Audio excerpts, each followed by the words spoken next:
Unless I pull. Okay. Oh, we're live. Okay. Cool. That felt weird. I thought it'd give me a countdown, so I was waiting. I was anticipating like numbers to tell me when we Oh, were. okay. So, We're but on. fuck it. We'll just do a cold open, right? We don't need an. Yes.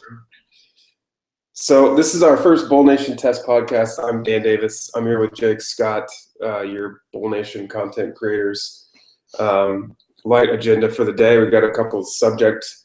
I think the leading subject in college football right now is probably the Everett Golson news. Officially signed, sealed, delivered to Florida State. Interesting story. I think it's been anticipated for a while that he would go somewhere else and not stick around Notre Dame, and then it unfolded pretty quickly. It was, what was it, like last week that Yeah, and there was some game sort of transfer? miscommunication. Like, did he sign? Did he not sign? But looks like the odyssey is over for him. Yeah. And from what I can tell, he was pretty much almost resigned to going to Florida State because of an SEC rule Hmm. and the fact that Texas is on Notre Dame's schedule next year. So it was Yeah. almost FSU by default. Yeah. I think they were kind of like pulled in pole position because all the other horses came up lame or Yeah. something.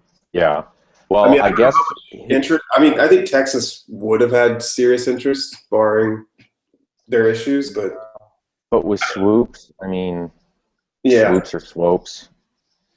I don't know. I guess it makes sense, but it's weird. I know people are sort of FSU fans are kind of hoping for sort of a one and done Russell Wilson kind of a No, I know. turnaround, but I don't think Golson is that type of guy, I guess. It's just not that. Yeah. And Yeah. also, Wilson added like an explosive element to what was a very sort of Cro-Magnon offense at Wisconsin. I mean, Yeah. Paul Chryst sort of worked around him, but I don't think FSU is wanting for a quarterback in that same way. I No, yeah, I think. totally agree. I mean, Jimbo's had a nice history of being productive offensively, regardless who he's got. And it's varied in success. Obviously, like Jamarcus Russell's last year at LSU, he was great. He was decently successful with Christian Ponder and EJ Manuel. Obviously, did big things with Jameis. But I Yeah. mean, he kind of gets a lot out of his guys. I think it's what Well, he you're also trying. gets him drafted. He gets him drafted really high, so Yeah. which I don't think Kelly has really done yet. So No, I'm not even sure if Kelly cares. you no, know? I don't think he does. And he kind of doesn't have to. I Yeah. mean, and I don't think Golson is under any illusions that he's a first rounder. He's 6 feet tall and 180 pounds. Like, Yeah. you know, Yeah, and he was an athlete coming in and listed as that by all the recruiting sites. Not that that means hmm anything, especially in light. I saw an article today actually that had the best rivals pro style quarterbacks from like hmm it was like 2003 or something, and Cam Chancellor was on there, which is pretty great. The all pro Seahawks safety that's like hmm a big bull. right, I'm sure he's a great right. athlete and could throw. In high school, the best athlete always plays quarterback, but Yeah. kind of Well, fun. what I think adds to the weirdness is more so what's going on or went on at Notre Dame that prompted him to leave. Hmm. So him and Golson and Zaire are relatively the same size. Zaire's a little bigger. His ceiling Hmm. is supposedly higher from an athletic standpoint, but he's very raw. I think he's only played in like a handful of games. Yeah. And I guess the threat of looking over his shoulder for the entire season and Golson's rocky relationship with Kelly was just enough motivation because he started the spring games. He was the guy coming out of spring ball, and then suddenly I'm done. Yeah, he's So, gone. and Sean McGuire, I guess who's like a redshirt junior now, has played 13 games. Hmm. Really helped Florida State beat Clemson when Winston was suspended for his long list of antics. One item on his long list of antics. Yeah. Um, so Golston is not going into a favorable position, I don't think, by any means. Yeah, it's an odd situation all around. I mean, Well, there's on one hand you have the how good is Golson anyway? Yes, he was the quarterback that got them to the national championship, largely probably because they played a lighter schedule and they did have a really good defense. We thought until they got their doors blown off by Alabama. But Right. I think last he year, did just enough to not yeah, hurt as a redshirt freshman that season. yeah, that's a good point. Last year they turned him loose a little more. This is obviously 2 years removed since he got the suspension and all of that Right. dismissal from Notre Dame. And that issue aside, he was very mistake prone, threw a lot of interceptions, Mm-hmm. which it's hard for me 14, to I see believe. Jimbo's. I mean, I say it's hard for me to see Jimbo sticking by him, but he did stick by Jameis doing the same thing this year. But then again, Jameis also had a Heisman Trophy in his back pocket to point to. Right. And every NFL scout who ever looked at Winston said that his ability to navigate and lead an offense is off the charts. And I Yeah. don't think that Golson has that acumen yet. He might. And I always got the impression watching Notre Dame that Kelly is really involved in his offense, in what plays are called when. And I Yeah. got the sense, and correct me if I'm wrong, because I don't know Jimbo as well as you do, he's comfortable or more comfortable letting his quarterbacks sort of make their own calls at the line. Yeah. Yeah, I think that's absolutely part of what he wants to coach into those guys. I mean, it's why he's known for basically being a hard ass coach and Mm-hmm. driving his guys insane in practice because he pushes for perfection constantly. I guess he maybe gets that from Saban or whatever. Yeah. I think that's definitely part of it. He wants his quarterback to be a little more autonomous and go out there and lead and take control of the game. Mm-hmm. And, obviously he's going to have his fair share of calls, but he needs them to be able to audible and shift things up and know what they're looking at. Well, and Jameis was a very vocal Mm-hmm. guy on the field, and Golson's kind of not. I don't mean to make the really dumb ESPN pundit argument of like Eli Manning's, body language is really bad, but Golson is just not an expressive person on the field a lot of the times. Yeah. I think the other side of this coin that's really interesting, maybe more interesting even, is that I don't know if you've kept up with this well, but Jimbo's doing the typical coach fan base tours right now, going around seeing local communities, hanging with the boosters and Mm-hmm. doing all the PR things that coaches have to do. And a lot of the reports coming out of his things are like, he has quotes that are basically like, we'll see where we're at, or I think we'll be a good team by the end of the year. And so a lot of Florida State writers are like, yeah, he's pretty aware that we're not going to be very good this year. So it's like, I think, does Golson help them? I don't know. I mean, Right. I don't know if he's the guy to like get them to being a national championship contender. I don't think they're that kind of team this year. Right. Well, they did lose people up front, correct? Yeah. So, and Golson is not the kind of guy who can really sort of paper over those things. He's small. When he was put under pressure, he really struggled. So I think you're absolutely right. I think this is FSU does more for Golson than Golson does for them, I think, in a lot of cases. At the very least, you can say that he spent a year under Fisher and maybe parlay that into a late round pick, whether he plays much or not. So, yeah, it's pretty interesting. I would think McGuire is in no way thinking he's not the guy. I mean, spring ball and 3 seasons. Yeah, you wonder too. Maybe like, I wonder if it's one of those Jimbo being as he is, like sending a message. So it's like the counter. So like you were saying earlier, Notre Dame was a little bit worried about Zaire being young and worried about constantly having to worry about Golston and losing a job and whether he's the starter. Maybe Jimbo's using that to his advantage. It's like a motivational tactic. Well, yeah, that's sort of a Harbaugh thing. I mean, he's bringing in every quarterback he can. Right. Like, he does not care who thinks they're the heir apparent. Like, yeah. And there's something to be said for that. So nothing is owed to you. You got to earn it kind of mentality. Right. Right. Yeah, I mean, I think that's probably up to the coach. I could see that working. I could see it backfiring too. So you just kind of just feel out the temperature of your team, I guess. Yeah, I mean, you run into the possible dilemma of if you have two quarterbacks, you have no quarterbacks, that sort of a thing, Yeah. which may have been the case at Notre Dame anyway. So I wonder, I mean, they're sort of, I don't expect Notre Dame to be lights out this year anyway, so I don't know how much of a hindrance this is to them either. So, and Yeah, I mean, Zaire is a much more much more run heavy at the position than Golson was. yeah, he sure ran So the hell over LSU in the bowl game. So didn't want to bring it up, but you did like around the inadvertently, I guess. yeah. Or maybe not inadvertently. You're just trying to needle me. Well, with Notre Dame though, I'm not doing myself any favors with that one. So True.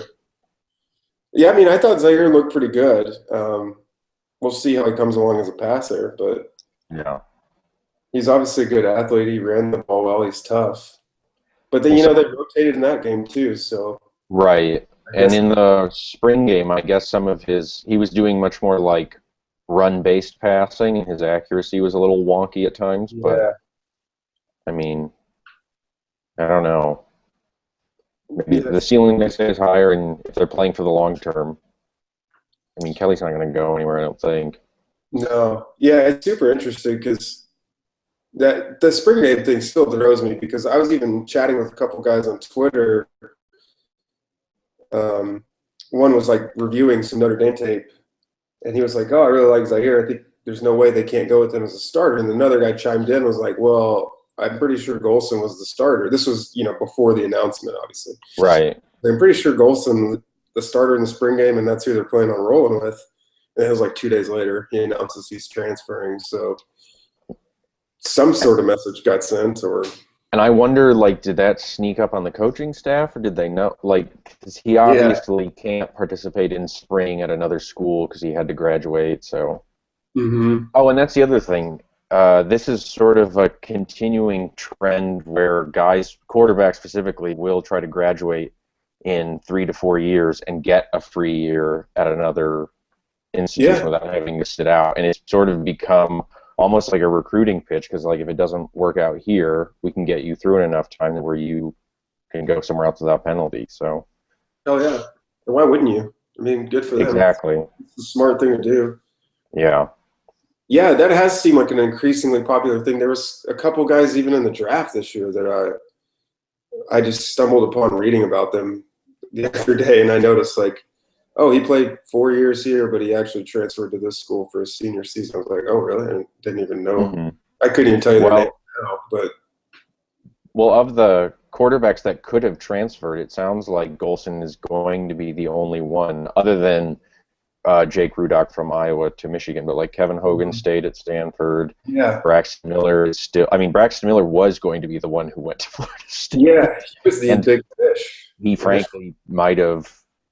But I mean, he's not a grad transfer, so he would have to sit out. Mm-hmm. So. Yeah, that was a weird situation too. And with Braxton, you also have this element that you already see people, NFL scouts. I use that loosely because I don't know, it's NFL media, whoever. But Right. people are saying he's not an NFL quarterback. I think that's kind of obvious, anyways. But considering that, what good does it really do him to leave Ohio State, go to another school, and try to be a quarterback when he's just going to be like a running back or receiver at the next level anyways? Yeah. I mean, he could potentially benefit from working with Jimbo. I mean, if he were to do that and try to brand himself as the quarterback. And I don't know if the position switch is in order for him this year either. I mean, so Ohio State has a new offensive coordinator and 3 quarterbacks. I really don't know what they do. Yeah, that actually segues really nicely because I was noticing in these Bovada odds that were released a day or two ago, the national title and the Heisman, that all 3 Ohio State quarterbacks have better than 30-1 odds to win the Heisman. So yeah, that's quite the I mean, that's a good problem for Urban Meyer. Well, and also their running back is listed too. Yeah, the So running there's back's that.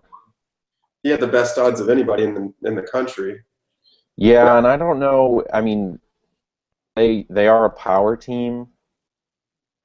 He yeah, was running, so I guess he could put up gaudy numbers, but between how I think Barrett caught everyone off guard last year, so he did not get like the hype that he should have, but he was yeah, very good, and I agree. Cardale Jones was ridiculous in Yeah, all of 3 games, yeah, like obscenely ridiculous.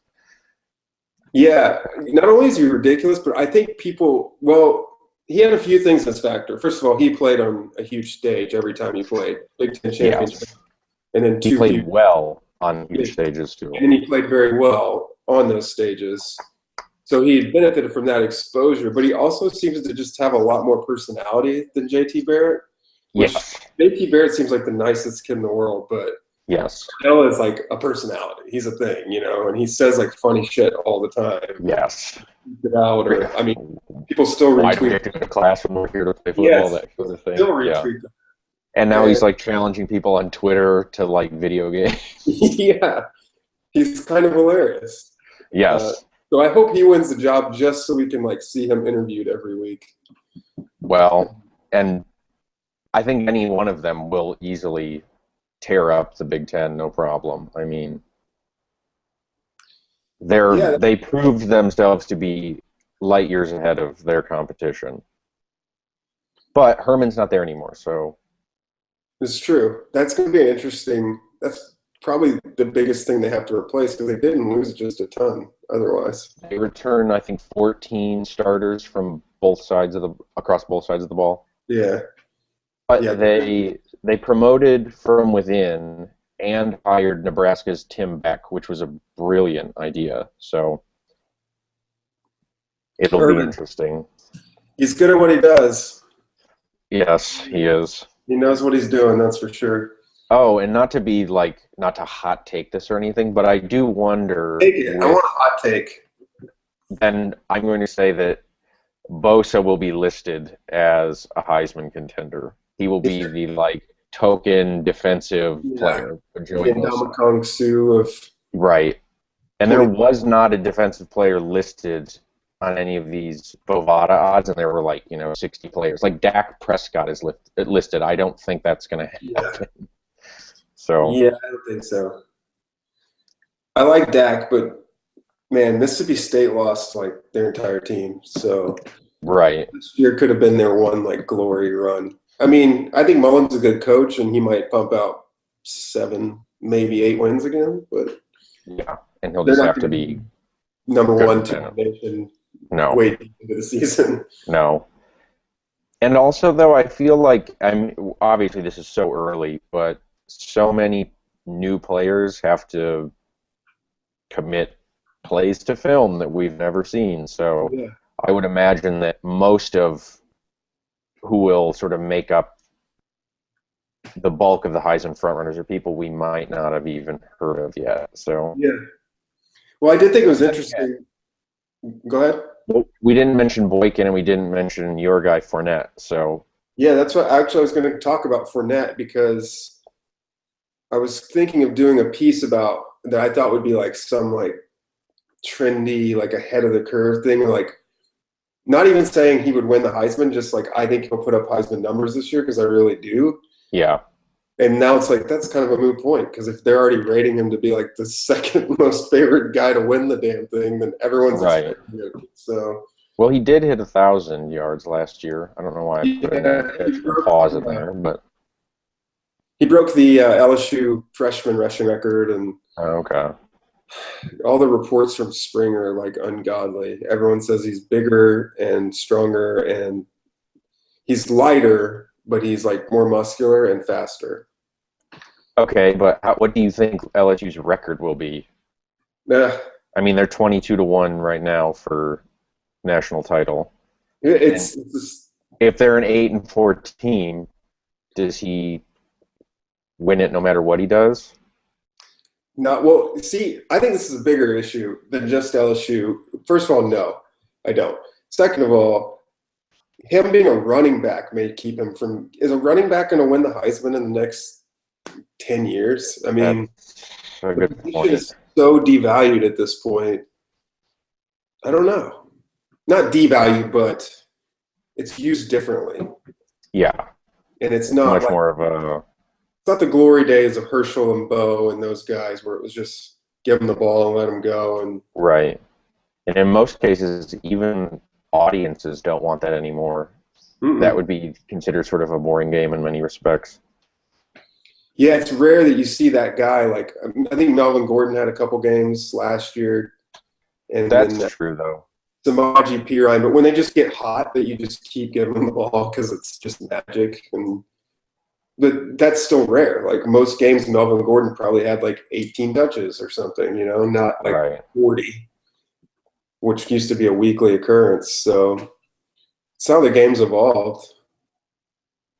But Yeah. it's interesting too to see these guys that do take the heavy workloads that have kind of broken down in the NFL. I mean, Adrian Peterson has somehow withstood it all, but for the most part, Yeah. he's had a couple injuries. But a guy like Trent Richardson, he was a workhorse in college. That's a weird career. Yeah. He's just fallen off a plank. Well, Ingram's still around, but he's, Yeah. like you said, position is devalued. So, Yeah, to the chagrin of my many Saints friends, Mark Ingram is still around. right. Well, what about Boykin, though? So, the Big 12 does not have a championship game, which TCU and the Big 12 had a legitimate gripe about last year. Mm-hmm. And the Heisman voting happens, well, the Heisman ceremony happens after all conference championship games are finished. So, I mean, the Big 12 schedule helps TCU now, but Yeah. minus one game, even not even from a statistical point of view, but like you're not in voters' minds for one less week than your competitors. Yeah, that's a great point. I mean, he'll start the season with a lot of momentum, I think, because of the ass beating they laid upon Ole Miss, Yeah, and so he should enter it. I would think one of the higher up candidates, and so long as he can keep playing like he played last year, he had quite the evolution. Because I remember him playing against LSU 2 years ago, and they were as kind a of quarterback or a wide receiver because he moved positions. yeah, they were rotating him some in at quarterback, and it wasn't good. Right. Basically just come in and run like read option or stuff like that because he couldn't really throw at the time. But he's obviously tremendously improved. Yeah. There's no one in Michigan. I would. Who's going to What? take? Who's going to return the Heisman Trophy to Michigan? I don't know their name because they have not potentially been born yet. It's not the year of Shane Morris. No, it's not. Okay. That is an open quarterback battle for sure, and the platoon of people Harbaugh has brought in demonstrates that to be the case. So, Platoon's pretty good language for it. oh god. Well, the freshman isn't even there yet, so it'll One of be. them is, right? Aren't there two freshmen? Well, there's Rudock, who's the fifth year that they brought in from Iowa. Then there's Morris. Then Zach Gentry's the one from New Mexico that's not there yet. Yeah. But wasn't there like Alex They brought Malzo? you're testing my memory from Houston, but he's not eligible. Hmm. I I thought there was a check kid from California. that's what the quarterback situation is at Michigan. There's so many you can't even name them all. Yes, it is a six-headed monster at the moment. I think Michigan will be surprisingly improved. It's not like there's a lack of talent in Ann Arbor. I guess it's not. Well, there are concerns about that. Is it a development question or is it a talent question? So, yeah. I mean, I think regardless, they will. Oh, Malzone, duh. That was the other quarterback. I forgot that. Shame on me. Yeah. He's a freshman, right? Yep, he did play spring ball. Yeah. Started off looking okay, but he was throwing very short to intermediate routes, and the one time he sort of did go long, I believe it was an interception. Natural. It's not good. So, but for LSU, it's Jennings and Jennings and Harris. Harris, and Harris is the guy, right? No, no one's decided yet. Oh, really? I mean, Les keeps coming out with these brilliant quotes. I mean, what else is he going to say, I guess? But right. My quarterbacks are night and day better than they were last year at this time.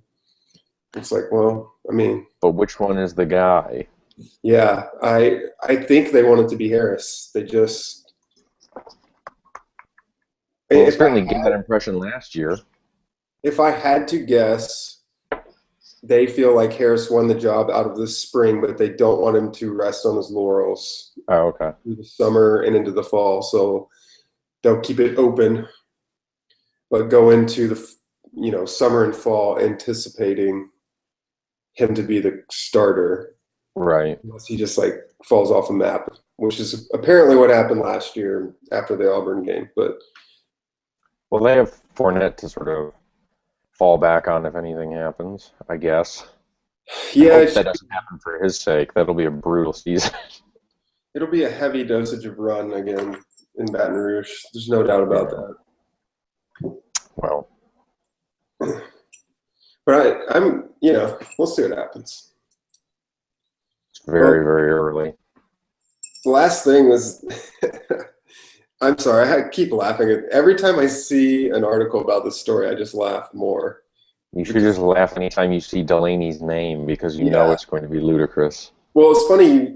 I almost segued into this earlier because you were like, it should be pretty easy going through the Big Ten for Ohio State. And, there is this ingrained feeling, and Ohio State winning last year and beating who they beat Alabama, and that sent a big message, whether it meant anything or not. But we can play with the big boys. Big Ten is just as good as anybody else, kind of thing. I don't think the conference can claim that, though they want to. Ohio State can hang with the big boys. But they're at least trying to start turning that page of the old frumpy Big Ten, slow, not stupid, smart. No, stupid. Say stupid. Just like academically inclined, but stupid with their football. Yeah. So, and then it's like Jim Delaney just tries to undo it all.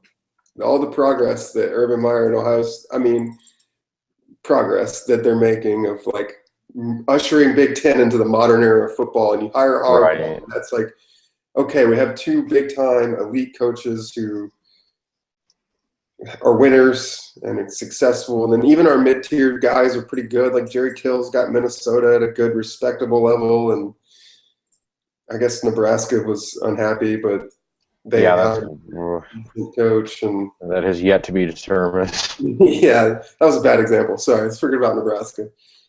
They were good. They just imploded that. Wisconsin will be fine, I think, with Chris back. Yeah. Generally, I think the conference is trending up, not down, as it was probably Agreed. 5 years ago or so. But then, this freshman ineligibility thing comes up, and it's just amazing to me. I don't even understand in any way how they think this is a solution. So what I couldn't gather is, are they seriously considering just adopting this rule for the conference alone, or are they making a recommendation to the NCAA? Because there's conflicting feelings about this is gaining momentum. Like the commissioner and the commissioner of the Big 12 said, it's at least something that he would, pay attention to. If not, I mean, he didn't come out and say he was fully in support of it, but he did not laugh Delaney out of the room. Yeah. But if the Big Ten were just to adopt it alone, it would cripple conference recruiting beyond where it already is. Yeah, so bad. I mean, how fast would Urban Meyer be looking for another job? There's no way he would hang out and deal with that. I think it's something that if this decision came down, you would have coaches and AD. Well, the ADs are making the decision. You would have coaches. I don't even know. Can they petition? I don't know what. They would Yeah. lose their minds. Yeah. Well, and it's funny too because it's almost. I read the ESPN.com article about it, and it's like Delaney doesn't even seem to know what the hell it is because he was basically No. his quotes. These are the two quotes I pulled because I thought they're both hilarious in weird ways. There are those who are supportive of it. There are those who oppose it, but that's not the issue. The issue is whether or not we can have a broad set of national discussions. So it's like, I just want to talk about this, guys. So, okay. I guess if you're trying to sort of like, shift the ideological center of the NCAA, I guess. Yeah, it's like, He came out and said he'd support it, so. it's a very like academia approach to college football, which will not be well received in my Well, opinion. okay, so Brian Cook he took a very interesting approach to it, and most of what this addresses, I think, is sort of the one and done of the basketball side Yeah. of things, which, okay, if you're trying to prevent Kentucky from being Kentucky, I'm on Hmm. board with that, but when it comes to football, it's a little strange. But Brian Cook was basically like, on some level, the argument that's being made is if it's one and done, or football guys are here for 3 years instead of 4 or 5, the NCAA is not able to make as much money off of these players as they could if they were required to stay longer. Yeah, absolutely. So It's business. I get that. Yeah, it is a money thing, in which case I'm not in support of it. But freshmen were not allowed to play until 1972. So this is not something that's completely unprecedented. It's just so far Yeah. back when college football looked very, very different. Yeah.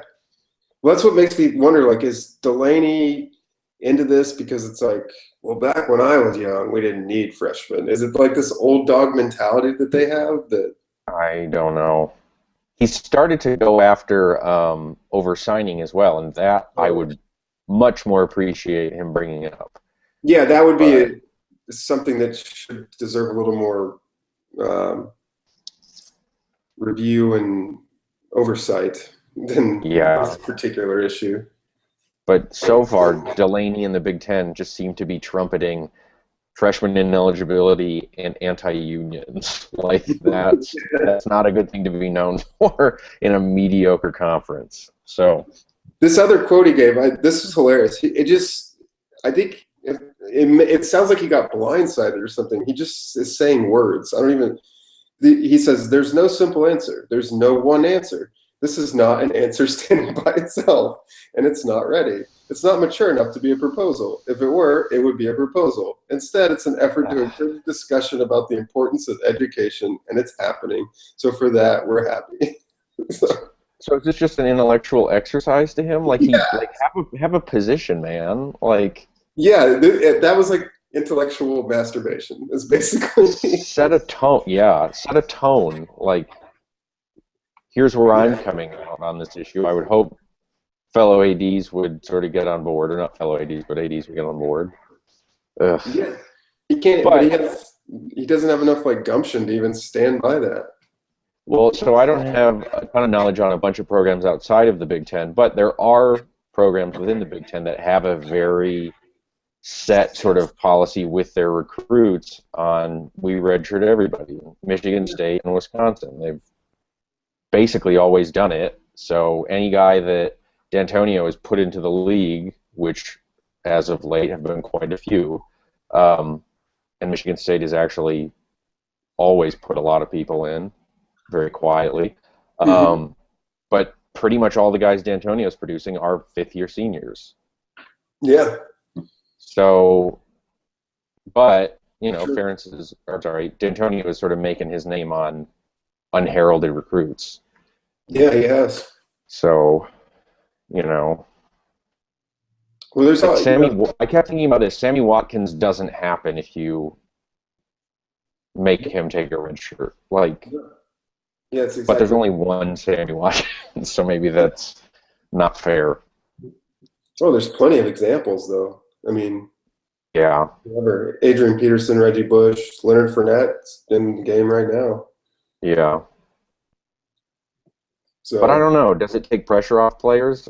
I don't know, because the argument that's made is sort of a like, if you give them the year to acclimate to the college system, it's better for the player.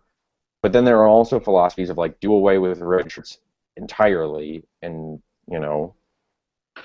try to incentivize continued performance, and yeah, yeah.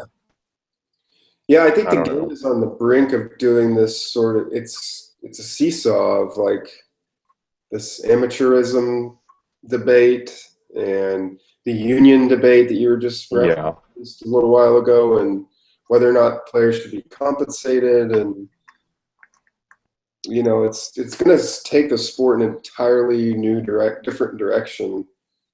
Well, so I wonder, in some ways, is this a sort of attempt to keep the amateurism element, the student athlete element, at the forefront? Because, and I do think that the largest component of this discussion is basketball, but the Michigan State's AD had an interesting comment where he was basically saying that college football and basketball can't just be minor leagues for the Yeah. pros, Yeah. which college basketball in a lot of cases feels like, but I think there were only 14 one-and-dones last year. Michigan State does not run a one-and-done program, so even that's a little overblown.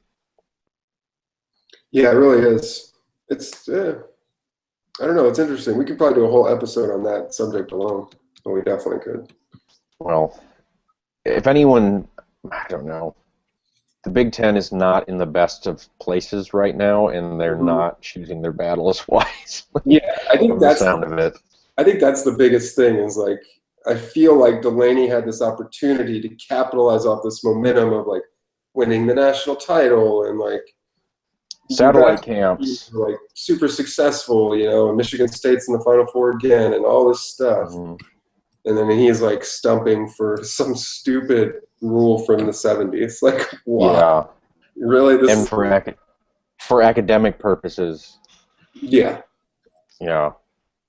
Yeah, it's like, why is this the hill you want to die on? I don't get it. Exactly. I think that it will quietly go away. I don't see. Yeah, I would think so. I do not see the SEC going, good idea. No way. Not to villainize the SEC. No, we should villainize the SEC for sure. I don't know. Just because they win does not necessarily make them evil. I've abandoned the moral high ground argument for the Big Ten a long time ago. So we maximize our bagmen, that's for sure. Good for you. Again, the moral high ground is not a hill I want to die on. So how about some more bets? Actually, I'm kidding. We should get that out too. But let's at least admit they're real. Yes. If you Thank you, Stephen Godfrey, I think, was responsible for that one. I was just about to throw a shout out that if you haven't read it, to go read it. So. Yes. Read it again. Yeah, I need to revisit it. It's been a while. It's even good for people that don't like college football because it's so fascinating. Yeah. Oh, Heisman stuff. Hang on. And quarterback stuff as well. But Hackenberg, I just thought of this. Oh, yeah. So is he on their list? I do not think so at all. I wouldn't think so. And I would imagine if Bill O'Brien were still around, he would be. Yeah. He fell off a cliff last year. Yeah, and apparently, well, from what I've heard, he's very much committed to being at Penn State, even if he realizes that Franklin's approach to offense is not what he necessarily signed up for. It's interesting. So I think obviously Bill O'Brien's a wonderful coach. That's been proven plenty by now. So you think Hackenberg's being hamstrung by the new coaching staff? I just wonder. I don't have enough video evidence, but I can't help but think that if O'Brien were still around, we would have to be talking about Hackenberg as more of a player than what he is now. I mean, he's probably, in terms of next year's draft, is he like one of the top, at least physical specimens to be considered? You would think so. I mean, he was all the rage heading into last college football season. And so, like, if Cardale Jones gets the start, the NFL will want him. Hackenberg. After that, though, I don't even know. at least in the Big Ten. Oh, Kessler from USC. Kessler has some hype. Then you have that. It's kind of a hodgepodge of all those athletic guys, like Boykin. Yeah. Whether or not he's a quarterback. Whoever Baylor puts up there, because they'll probably throw 60 touchdowns and 5,000 yards. Right. Whatever Baylor quarterbacks do. Win enough games, but not the bowl games, maybe. Yeah, I mean, that's an interesting topic, too, is the Big 12 championship or non-championship. And Baylor's weak scheduling last year basically kept them out of the playoff. But Yeah. I don't think they would have won anyways, but I mean, They will be changing that in the next few years, though. That really, they're going to expand. There's no way they're not. Just a matter of time. But it's changing era of college football. Everything's changing. yeah. But that's what makes Bowl Nation fun, right? I mean, that's the bowl season has always been a thing, but now I think with the playoff bowl segment of it, it's a little. I like it smaller. I hope they keep it fairly small still. I don't want it to ever go to like 12 teams or something. I don't think you'll ever, just the amount of carnage that requires, I don't think is in any way just to do to student athletes. No. It seems unfeasible. You'd have to, like, I don't know. You'd have to give teams bigger rosters and more scholarships, which I don't think most can afford. Yeah, that's another good point. Especially if there's going to start being legislation that they need to start being paid some sort of wage. Yeah. Well, unless the SEC does its wish and they just play each other. Yeah. Oh, they would love that. I know they would. They would love it if their conference championship was the national championship. Well, a few years ago, it was. We Yeah. were all forced to watch it. It's true. Thanks Hey, for that first nothing, game was. LSU. Huh? Thanks for nothing, LSU. Yeah, that was a bummer. Let's not talk about that one. Let's not. All right, that's all I got. Same. I think we're good. Okay, I'm going to stop the broadcast.